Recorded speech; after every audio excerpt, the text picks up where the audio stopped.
निगरान हुकूमत भी पीछे ना रही। महंगाई के सताए आवाम को एक और मुश्किल से दो चार कर डाला। ड्रैप ने जान बचाने वाली 25 नई अद्वियात की कीमतों का तयन कर दिया।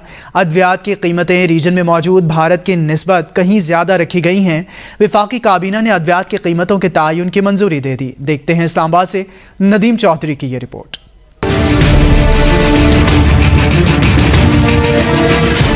महंगाई के अवाम पर ताबड़तोड़ हमले जारी हैं। मुल्क भर में सेहत की सहूलियात पहले ही नाकाफी, उधर अद्वियात की कीमतों में जायद इजाफा मरीजों और तीमारदारों के लिए एक नया अजाब। ड्रैप ने जान बचाने वाली 25 अद्वियात की कीमतों का तयन कर दिया, नोटिफिकेशन भी जारी।